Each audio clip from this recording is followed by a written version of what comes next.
we're poor right now because I don't have money to do that just yet. I'm still, you know. Personally, I'm waiting for the opportunity to change places with an identical prince. What you mean, Prince the singer? Absolutely, that is what I mean. You mean he's dead, right? Which would make it easy to. Oh, well, you don't have to dance. Well, well, you don't have to dance when you do have to wear like skin tight clothing and have your bare ass out. So you're thinking about it way too long. I'm thinking about my Halloween costume now. Be the 6'3" prince. With just cheeks out. Like I don't know how well that would go. Excuse me, sir. I need your largest assless chaps. You're like, yeah, we have them right here. What size do you like? That's the not even the funniest thing because like you think about it, you're like before. Just think like say 20 years ago, like you'd be like, I need your largest assless chaps, and they're like, the largest ones we have are men like women's size like medium or something. Now you can just get them custom made like as you need them. They're like, how much of your ass do you want out? Do you want undercarriage or overcarriage? Do you want your cheeks to squeeze together? Or do you want like how do you want? What the fuck is an overcarriage? Like I mean, maybe you want. Maybe you want to be sensible with some of your ass out, like, but not your full ass, just the bottom cheeks, but covering like the top portion of it. It's the hint. The hint of it. So it's just a hint of butt Although, cheeks. why do we say assless chaps? Are there any other kind? Like, aren't they just pants if they're chaps with an ass? I guess so, but that's an answer. A question we'll answer here on the Rubber Duck Syndicate. That's maybe our best coordinated intro yet. Yes, we did it. It now finally happened. I've been going through videos and doing snippets. There have been a couple that we kind of match up on. We're just like all sync a little bit, but usually we both realize that this is where we should start the intro or whatever. It's a welcoming. Usually one of us is busy laughing at the other one right at that point. Yeah, but that's what they're here for. They're here for the ha-has and the jokes, and they're like, what? And like some of the people that comment, they're like, what the fuck are they talking about? You're like, we are talking nonsense. That's exactly what we're talking about. It makes perfect sense in context. However, we are providing no context. And we want you to look it up. We'll be like, oh. Yes, we're a podcast. We want you to watch this, but we also want to give you homework. But they're already at home or at work. Like and subscribe. Yes. Like, subscribe. Yeah, we have to do better about begging for that. Yes. Like, subscribe, hit buttons, ding bells, all that good stuff. Just like us more so that we can do this as a full-time career. And you may be mad. We're like, fuck them dudes. They shouldn't have full-time careers. Yes. Let us have full-time careers. There's other content creators out there who have full-time jobs doing this. And they're not half as funny as we are. Sorry, other content creators out there. I'm taking a jab at you so that we can get more subscribers. But we will apologize later on after that. So no, I know some of the content creators you're talking about, and no, we're not going to apologize. Well, they're in their own realm. They're doing their own thing, so they're not going to bother us. Without calling out anyone in particular, it is a safe statement to say that within the realm of podcasting and online video content generated by individual consumers, yes,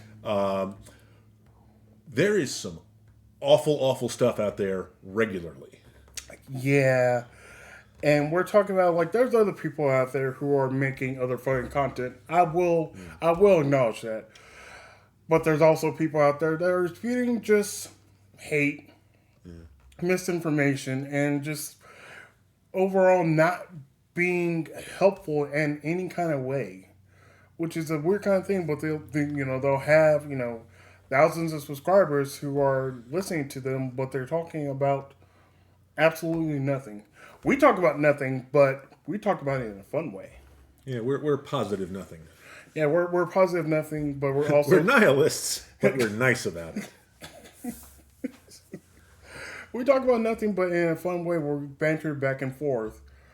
Because there are some others out there that will... Essentially, they just, talk at this person. not have a conversation. They're just talking at them and not really having a back and forth dialogue. You're gesturing very aggressively. Shut up. You know I talk with my hands. We gotta have some kind It's of... because he's Italian. I do Italian magic. Also, Italy, we're sorry. No, we're not. We like your food, though. Yes, we do. Whew. Okay. Speaking of abrupt segue. Mm-hmm. Do we have anything on the list? We haven't looked at the No, list. I'm putting that on you today, sir. Oh, everything's on me today. It's probably my turn, in all fairness. Yeah, it is. Yeah, you are much overdue, sir. Yeah. Oh, has been doing the majority of the work on this podcast for several months now. So, as the blacks do. This is a callback to an earlier conversation in the car, which was much funnier and less making me look really awful. That's what we're here to make each other look awful. But no, like I'm obviously I'm joking, but like I have been doing a bulk of the editing, posting, things like that, and Daniel now has to get on board and doing that. Apparently, I can't just get away with being charming online anymore. No, you can't do that because I am the cuter one. You are cuter, but I'm distinguished. And, yeah, because someone did. Apparently, I'm like a silver fox now. Like somebody said that to you? No.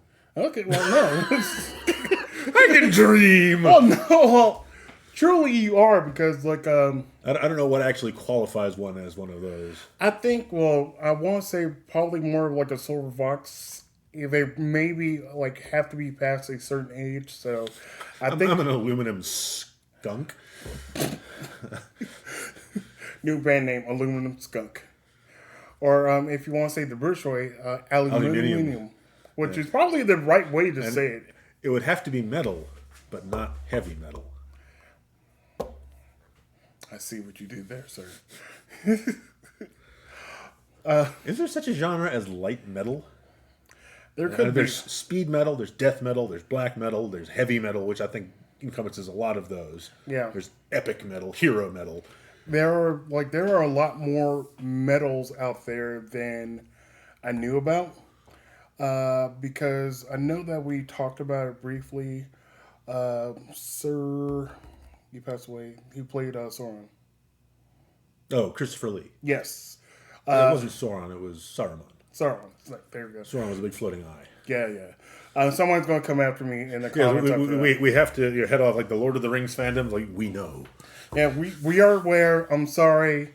I said the wrong name, but Daniel corrected me, so we are okay. Also, Tom Bombadil says hi. As he's just going anywhere he wants to in that land. He's like, I can go anywhere and do anything I want to. Nothing affects my life. You're like, I suppose I could have, solved all of the problems of the world. Or not. But he was in a metal band. I think I knew that. Christopher Lee was apparently one of the most interesting people to ever live. Yeah, he was. He was like a spy in World War II, and he was in a metal band, and then he was fucking Dracula, and then it was Saruman. Just his acting was widely rated. He was the man with the golden gun in James Bond. Count Dooku. Yeah, Count Dooku, which I love the fact that they made him a count. Yeah.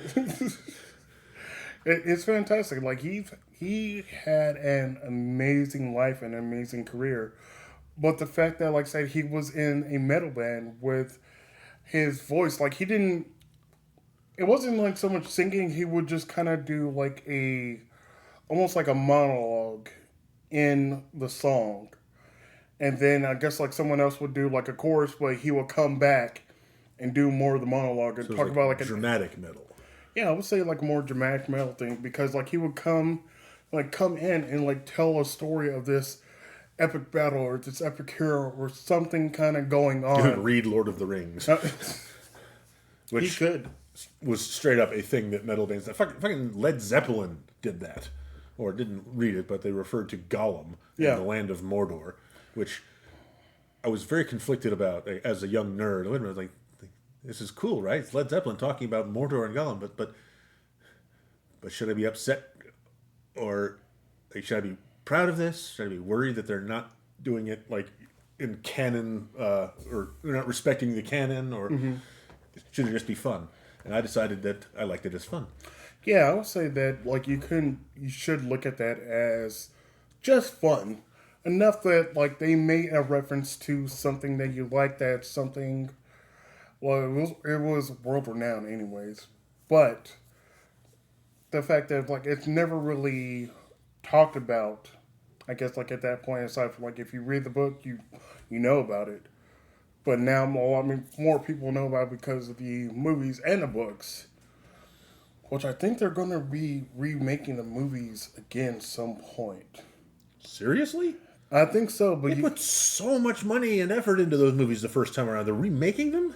yeah, they're. What are they trying to accomplish? I don't know. They feel like it needs to be updated, but you also have to think at this point now, they are about 20, nearly, oh no, 20 plus years old. Yeah. Because the last one came out in like 2003, I believe. Yeah, it was early 2000s. Yeah, 2003, 2004, like around that period. But essentially, more than 20 years. But you don't have to remake everything after 2 decades, do you? Is that a rule now? No, but not so much. You don't have to. But they felt like, oh, probably we could, with better technology, better cameras, better things like that. I mean, why aren't we like remaking Killer Clowns from Outer Space? I mean, it's been way longer than 20 years on that one. And that one, I guarantee you, has enough of a cult following. Enough that they made a video game about it. They did? Yeah. There is a Killer Clowns from Outer Space video game that exists. Wow. It is out there. I don't know what it plays like because I'm not big on killer clowns. I don't want to be turned into a human marionette. Or, take a pie to the face and when it burns my face. Yeah, being dissolved by the pie. That one, yeah, like not only were they like murderous aliens, but they were dicks about it. Yeah, they were. Like, we're from outer space, but we're going to be outer space assholes. Yeah. That's what we're going to be. It's not that we're hungry and idiots. Like, we're going to fuck with you and terrorize you and then turn you into cotton candy and drink you. With a silly straw. That's the key thing. This movie was cinematic genius, folks. Just the fact they're like, okay, we want these killer clowns. They want them to be scary, but also fun and lighthearted too. With the silly straw and pies. And, having a thing where they can just turn their neck around and look at you. Yeah, I mean, the idea, though, of taking something, like clowns, which on their face are supposed to be, funny and present joy and all that. It's supposed to be, like, related to circuses, even though lots and lots of people have fears of clowns. Yes. But they're taking something that ought to be fun and pleasant and friendly, and they are showing a very like sinister, awful, dark take on that. Which, I mean, I guess that's probably like the most basic thing that you can do to make a decent horror story. Yeah, it takes something that is joyful and or just ordinary and make it dark or sinister. Yeah, I guess that's the same thing with child's play and like Chucky. Like, you see this small doll, you're like, oh, a small innocent cute doll. Even though the Chucky doll was not cute. Wanna play? But you only think like, oh, this is a murderous doll thing. No, you'll get killed. Yeah, well, a lot of there's been a lot of comic interpretations of like how you would deal with Chucky, and it's like, oh yeah, remember that he's a 3-foot doll. You can just punch him into next week. Yeah, but like that wasn't. I haven't actually seen all the movies or any of the movies all the way through. Yeah, because I have a very rich imagination, so like certain horror movies, especially when I was a kid, like horror movies could traumatize me. So did not watch a lot when I was a kid. Yeah, but what made the Child's Play movies like how they worked, wasn't that there was a doll out to get you like the least scary monster of all time. It was nobody knew the doll was possessed. Yes. Nobody knew the doll could come up, so the doll was like sneaking around and killing you from the shadows, and like something that you can't see and don't know about killing you. That's genuinely scary stuff. Yeah, whether it's a doll or like the Thing from John Carpenter. I mean, which I end up finding out via YouTube TikTok, whatever. Which something I guess like a lot of people knew when the first scene when the guy was getting off the helicopter with the dog, which was actually a thing. Oh, yeah, they were chasing it with the gun. Yeah. The guy was speaking in like I guess he was Swedish or whatever. Swedish, yeah. Whatever language he was speaking, he was saying, "No, no, no, that is not a dog. That's something else." We have to kill it. Yeah, you have to kill it. So he was yelling at them. He was trying to save them. Yeah, he was trying to save them, but they were like, "Oh, friendly dog, cool." And then I'm not sure what happened with that guy. I think something happened, like the helicopter wrecked or something like that. I forget. It's been a long time since I've seen that movie.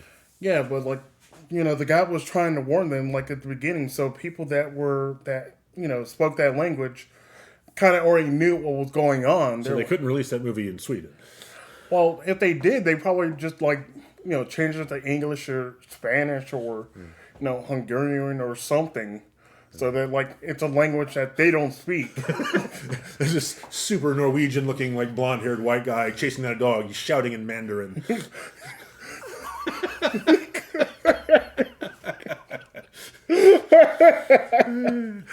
Ooh, you know what? I wanted to. Swahili. Swahili. Or the one with like the slight clicks in it. Was that Osa? Yeah. I love the clicks. There's a blonde dude just like, he's like, oh, and they're like, what is he saying? Oh, dog, cute. Oh, this dog is gonna murder everyone here. Which did happen. I think the only person that lived was Kurt Russell. There was two characters at the end that lived, but there has been much fan speculation about whether they were both survivors or both infected, or one of them was the thing. And I saw a recent, fairly compelling argument that Keith David's character was actually the thing in disguise. Yeah, but the bigger issue I think is that they had like not enough fuel to get out. They were going to die in the desert, no matter the blizzard, yeah, or the frozen wastes of Antarctica, where the hell they were. Like there was no making it out for either of them. Yeah. But they both, essentially, they were going to die. So you're like, oh, the thing's going to die with them. Either if they both were survivors or if one of them were infected. But, I hadn't seen that in a while. That's also one of those ones that they talked about doing a remake. They've already done a remake. They did? Oh, yeah. Like in the last 10 years, they've remade the thing. Yeah.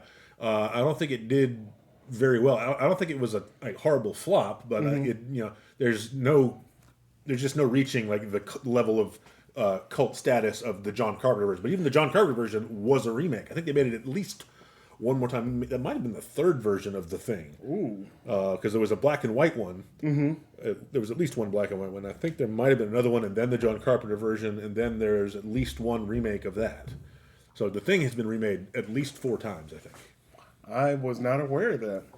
Yeah. And now you guys know that the thing was made several times. Yeah, look up the exact number. I just said 4 confidently, but maybe not. Yeah, more of the homework you got to do. Yes. Or type in the, we'll tell you. Someone Google for us because we can't be bothered. Type in the comments, the thing has been made this many times. And if you do that, I will like and say something else on the comment. Of course, this is one of those things where you can say, hey, look up that thing for us on Google. And we're not being vague. Yeah.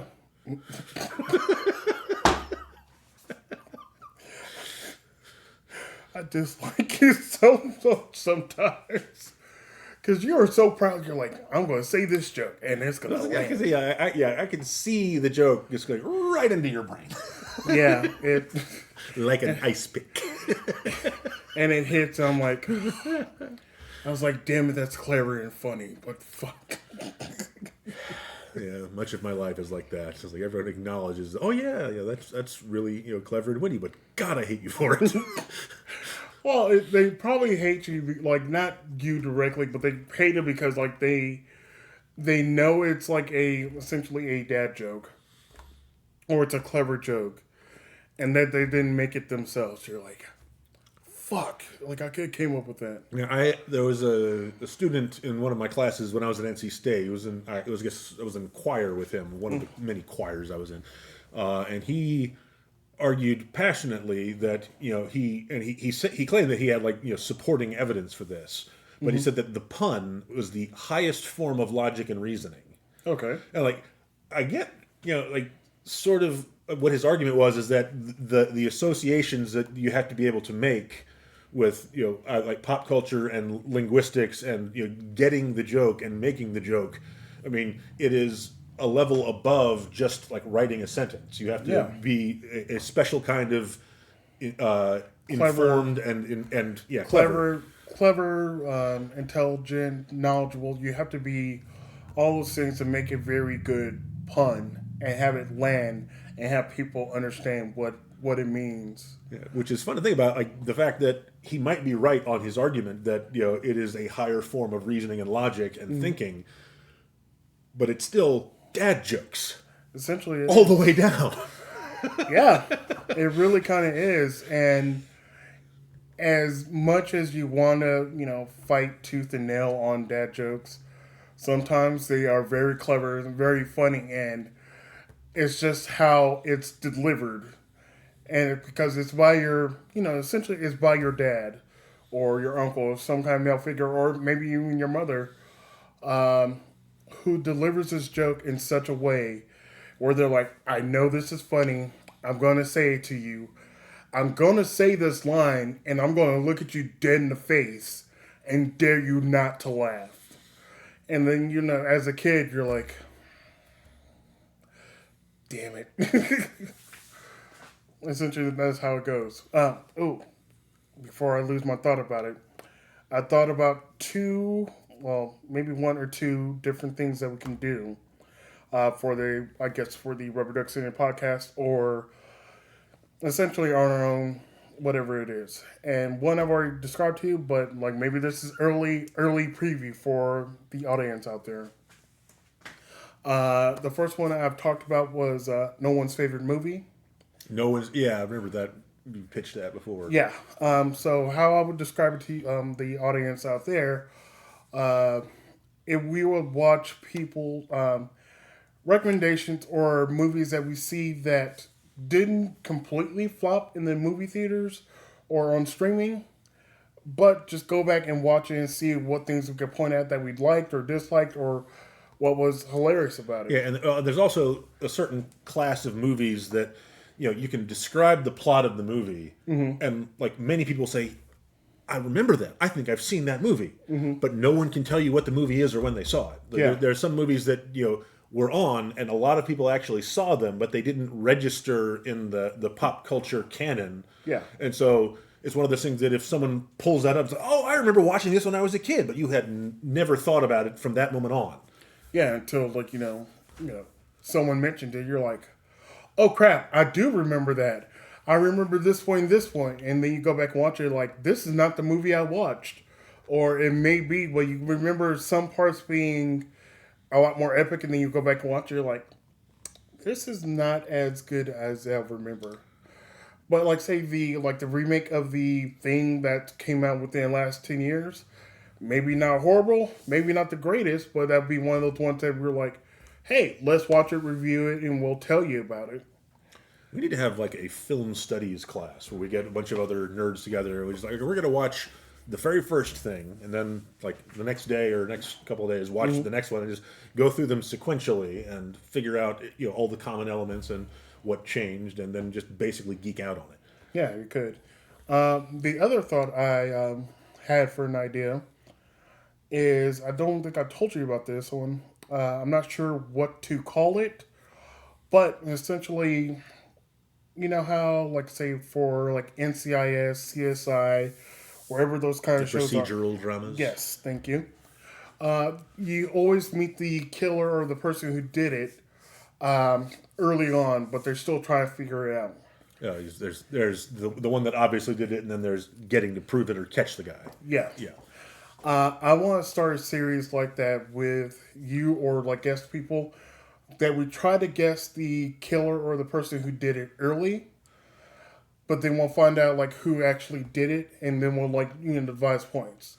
So certain shows are easier than others. It's like NCIS, like the first 10 seasons of NCIS did a fairly good job of having like balanced storytelling, and it wasn't always immediately obvious who the bad guy was. yes, But since that show, I don't even know how many seasons they've been on now, but like they're probably like 30 seasons in. that's a lot. But yeah, after somewhere around the 10-year mark, that's started to dip because they ran out of stories to tell, and then like all of the main cast left. Yeah, there were like maybe like one or two. Yeah, people so that were left. there's only like one or two original players left, and like even one of them I think was not even like from the first season. There's like there might be one person left in the very first season. But they're I don't know. I kind of gave up on watching it a while ago. But from like my parents who have still watched it fairly regularly, they tell me that, and also whenever I sit in and catch part of the episode with them, it's like, okay, oh yeah, that guy did it. And without fail, it is a very telegraphed storytelling. Yeah. So I thought about this because I finished watching The Mentalist. still need to. That's on my list of stuff to go back and watch. I will say this: spoilers. Spoilers. Also magic. Yes. Hold on. Italian magic.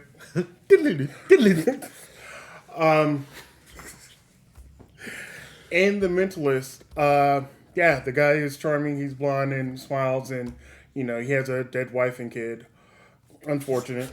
That's the whole show, folks. Yeah, well, they tell you that at the beginning.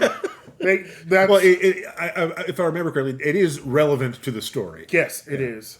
But he straight up murders like 2 people and gets away with it. Like 2 or 3 people he just straight up murders, and they're like, oh, you did because of this? Okay. I'm like, he murdered not just like 1 person, 2. At least 2. I did not know that. But we've already talked about the casual murderer that is, so easy to find in American TV now, like Reacher. Like the first season. Oh my goodness! Yeah, the first season was like, wow, like very subtly written and like talking about like gray areas in justice and stuff like that, and like being like morally straightforward and right, and being the right one. And then by the time we get to season 3 or 4, whatever it is, it's like, okay, we're just gonna murder everybody. It's like, this is a murder spree. Yeah, and I got some murdery friends that are gonna help. Hey, you want to help me commit murder? Yeah, let's do it. Because we used to be in a military unit together, and we were always right then. So, hey. But getting back to, let's say, The Mentalist and the premise of like what we can do, watching throughout like I think there was like 6. Sorry, it looks like you're controlling a marionette. Shut up. I'll just talk with my hands down like this the entire time. So that I just feel like a bot. Oh, that is gross.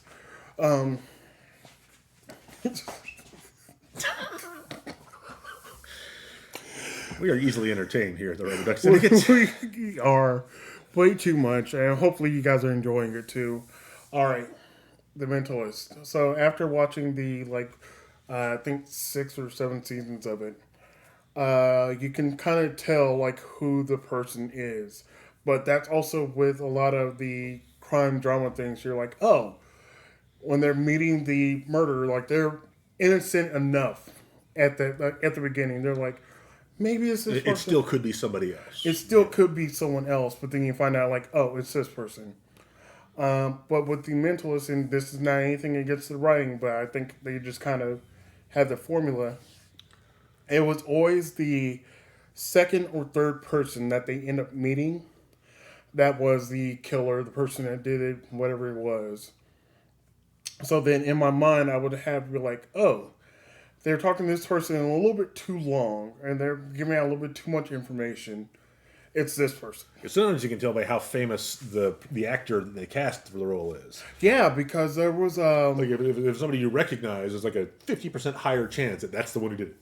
Yeah, there was one of the guys from... Modern Family, he was one of the killers. Spoilers, I'm sorry. He was one of the killers on Modern Family, too. Spoilers. Be funny if they were That show hits different now, doesn't it? Yeah. There was young Sheldon's dad. He was on there. I haven't seen any of the Big Bang Theory spinoffs, but I have been getting inundated with clips from Big Bang Theory and all of its related shows on our TikTok feed. Yeah. So I've decided that that's also on my list with The Mentalist to go back and watch. Someone said it very early on, and it stuck with me. And there's I don't have anything against the show. Something white people. No, well, a little bit related. Can't really deny that. So, like in the very first, like first or second season of The Big Bang Theory, one of my friends watched a few episodes of it and told me about it, and I was kind of interested. I was like, "Oh, what's it like? What's your thoughts about it?" And he said, in kind of context, he's like, "It's nerddom blackface." You're saying they weren't true nerds? Well, it was. Because there's a lot of deep pop culture in that show. Yeah, well, I guess in the first or second season, it was probably more, maybe surface kind of things where they were referring to. Possibly, never seen it, don't know. I'm not gonna watch it. I'm sorry. But he was saying it's it was essentially you said blackface or nerds, and I'm like. Okay. I have a sort of visceral response to that characterization because it's equating something pretty horrible with something that is not. And also, being a nerd or being a geek just means, and I'm not the first person to make it. I wish I could remember where I think it was I can't remember if this was an essay I read or somebody had some brilliant clip that went viral, but they're talking about trying to gatekeep nerddom and geekdom. It's you can't be a geek. It's because I like this first. The whole concept of being a geek about something is that you like something enough to talk about it. Yes. And the idea that you can be an inauthentic person, if you're just pretending to like something because you think it'll make you popular with people that like that thing, or you think it's somehow ironically cool or cute to be a nerd or a geek. I mean, the idea that people are cosplaying as nerds is the nerdiest concept I can think of. Yeah. But also, it doesn't make any sense. And also, as a nerd, like my stuff. Come join me. We can geek out together. I can tell you how awesome everything was and why I have fits of squealing glee about some of it.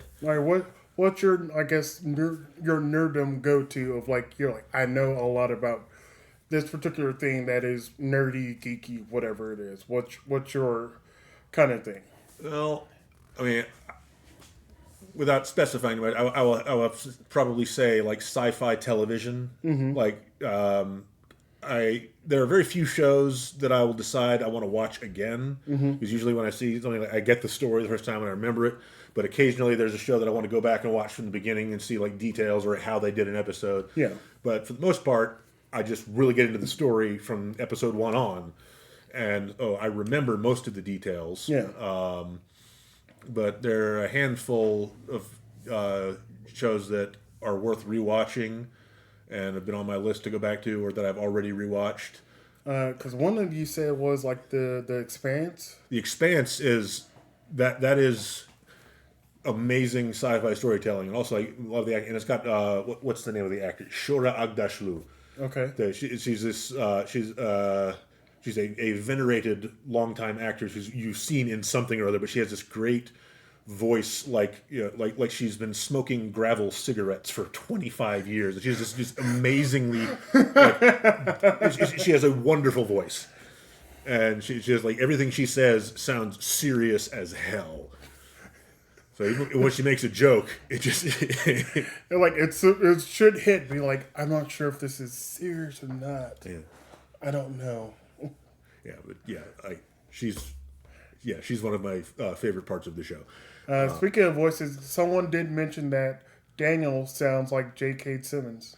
It says J.K. Simmons crossed with Seth Rogen, which I mean, I love, or I'm very honored to be compared to J.K. Simmons, and I suppose also to Seth Rogen, even though I don't think of his voice so much as Maybe my mannerisms are like Seth Rogen, or maybe I just really needed to trim some stuff up. Oh yeah, he's trimmed, ladies. Yeah. So I no longer have the big fluffy beard. So your thighs are safe now, ladies.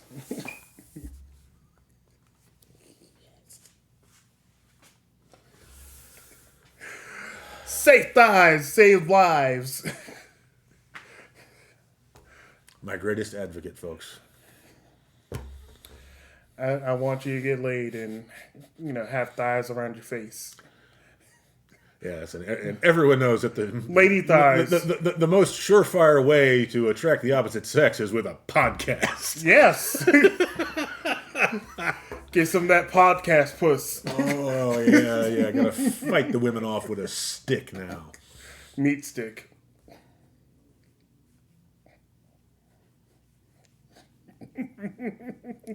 You said it. I didn't. No, you said it. I said stick. Meat stick. Go beat.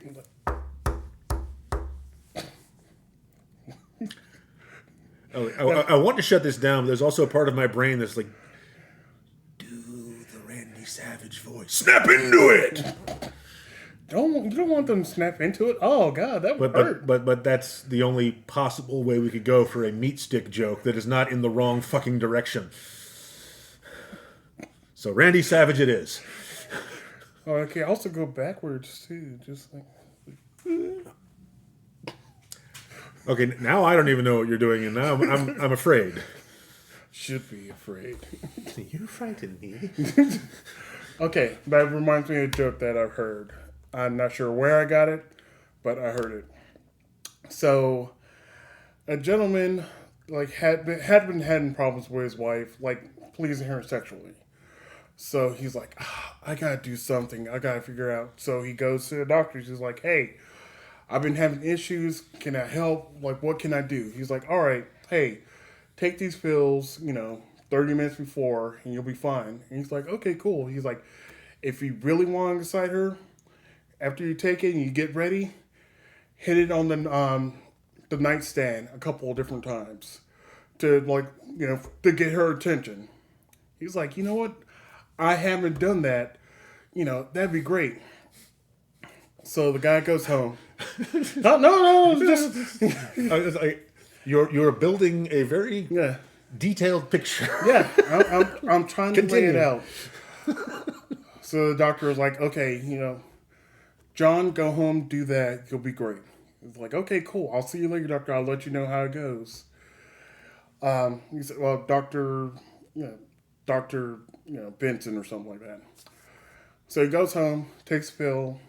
30 minutes later, he's ready. He's rock hard. His wife is in the bathroom.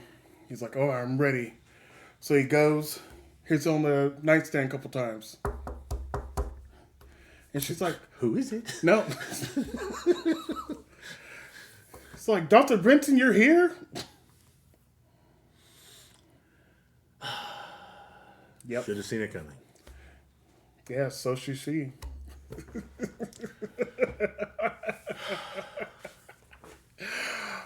Oh, so good. I love it. But yes, we'll get to a series. When did we become a vaudeville act? We should really lean into that. I mean, there's an obvious joke about I'm the straight man. But that's how it's been played. You're sitting here telling these excruciating jokes. I was like, oh no. Third base. Who's on first? We'll work on that act, folks. Yeah, we definitely could do kind of set up like a section of the vaudeville thing. Yeah, it has been one of my great regrets that I have never learned the who's on first bit with somebody all the way through. We'll work on that, folks. We'll come back to it. But that is actually a good thing to kind of work out because you have to have that balance and timing with that other person to go back and forth and not break but still continue the joke. Because there was a somewhat, this was years ago, a kind of a vaudeville improv kind of thing You made a scene where the guy was just like, he was like passing out the entire time. I don't know why or what the reason was, but he would just like pass out and fall, but the other guy would catch him and kind of set him up. The guy would say like a couple lines of like, so they worked on it back and forth to like know like where he was gonna fall, where he was like how he was gonna fall. It was Choreography. yes, it was choreography at its finest. We're not gonna do that. I do have the ability to pick Daniel up, but I don't want to do that all the time. Yeah, only when there's a necessary Scooby-Doo joke. Yes, I think because we did do that one time, right? Yeah. Yeah. Yeah, I was worried that we were both going to die. No, don't worry, I got you. I don't think Oh, strong like bull. I don't think Todd at the last show. I don't think Todd was gonna think I was gonna pick him up. He looked very surprised. He's like, "Oh my god!" Yeah. Yeah, but I lost. I really wish I could just like put him on my arms like this, while he was on all the way on the ground. So I just kind of just lifted him up enough to get him off the ground. You touched on a problem from not really a problem, but it is an issue that I must contend with on the regular. Okay. The fact that I am this big and like I am the biggest person on on Swell, the improv music team that I'm on. I'm Swell Improv in Charlotte. Go look him up. I am easily the biggest person on that team, but there are also Play Cousins Improv. Yes. Charlotte, look him up. We're here. We'll pop some links in. Yes. Yeah. Somewhere in the links. But among other players on the team that are smaller than I am is Ryan. And yes. You know Ryan. Ryan is hilarious and delightful, and she is also. Well, she goes like he or they. She's she. Okay, she is a she. Yeah, Okay. yeah. I think she went by they for a while, but yeah. Now she is once again she. Okay, making sure. But she is also tiny and compact, and like I have to basically like someone's like okay. Not a kitty. Can't just pick her up and like because it would be funny objectively if I just like picked her up and carried her around the stage. Yeah. And like I could make all kinds of great. But that is like it's really using a person as a prop, which is not cool. So I'm not saying that I have to like constantly restrict myself from like grabbing this person and like Ryan, you don't have to worry. I'm not just trying to manhandle you all the time. I promise. Well, don't do it. Well, also subscribe, Ryan. Please, or I'll pick you up. Shake you like a baby. Yeah. But like being bigger than all the other players on the team, like the physical comedy is different. Like on the team that we used to both be on, which was Last Kids Picked. That we had a casual affair. Lately called a casual affair. There were two players in particular, Lori and Mimi, that were 100% committed physically to like any of the basically any scene they were in, and apparently that meant that they would indirectly beat the hell out of me. Every time. Yeah, it's like because apparently I'm just large and I can take the hit, and like so like they were going to take me out one day. But it definitely was funnier. Especially Mimi. Mimi, okay. We'll talk about Mimi for a brief moment because we definitely love her. But she was also fully committed to anything that she was doing. So it was like something physical. She would launch her body at you. And you're like, oh shit! What the fuck? But you had to be ready with her.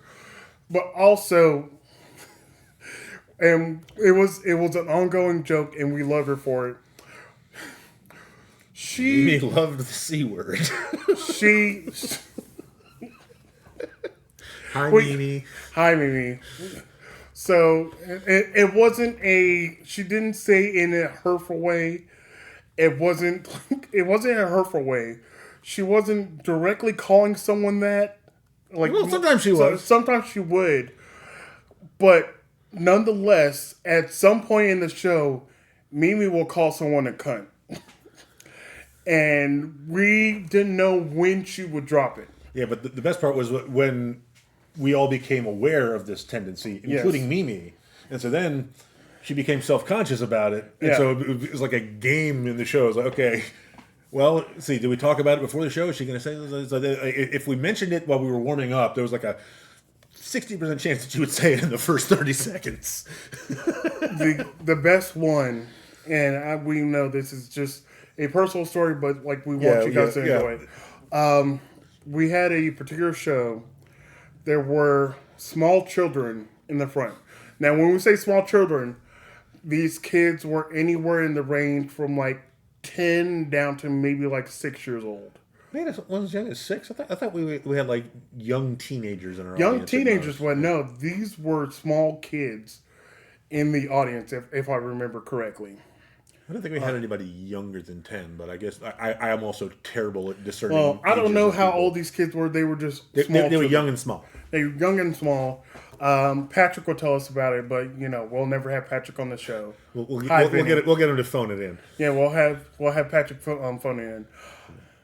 No less than maybe 10 minutes into the show, after we did, the like hoedown, whatever it was. Next scene, Mimi comes out, directly calls her scene partner a cunt. And everyone on the sidelines is fucking losing it. Because, like, we saw the kids earlier.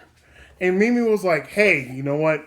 I'm not going to say it. I'm going to do my best. Mimi was exhorting us to, play clean because of the kids. And she just, like, I think first she said, goddamn. And then dropped a cunt later. And we're like, okay, we know what kind of show it is. And she felt bad afterwards. Like, I think she did apologize to the, like, family of the kids afterwards. But in the moment in time when, like, she did it, it was still hilarious. It was still funny. But hi, Mimi, if you're watching. We love you. We love you and we miss you. Yeah. I would say, like, she was, and probably still is my improv wife. Because there's a lot of scenes that we played out where we were a couple. And I always enjoyed it. Yeah. Mimi was good. Mimi is good. Yeah, she is good. And we missed most of our team. Yeah. We do. We should do a reunion. If we do that, like, there'd be so many other people that we can think about that were on the team that just kind of left. You're like, oh, like Gail, Eric, Steve. Yeah, there are a lot of... I like most of these people. Yeah. Except one of them. You know who you are and what you did. Yeah. You know what? We probably couldn't end there. Probably. Yeah, well, we've spent the last 10, 15 minutes talking about stuff that is, relevant only to us. And and Mimi. And Mimi. And the other 6 people that were, there. So, yes, you can, remember, if you remember nothing else from the end of this episode, remember that he is the shape-shifting alien. They're like, oh, you got your... Okay, that's cute. That's really, let me know when it launches. I'll like and subscribe. By the way, like and subscribe, folks. Yes. Yeah, we have to say that. Yeah, like, Feels subscribe. dirty. Like, subscribe, hit buttons, hit bells, do dinglings and things Remember like that. us. Remember me.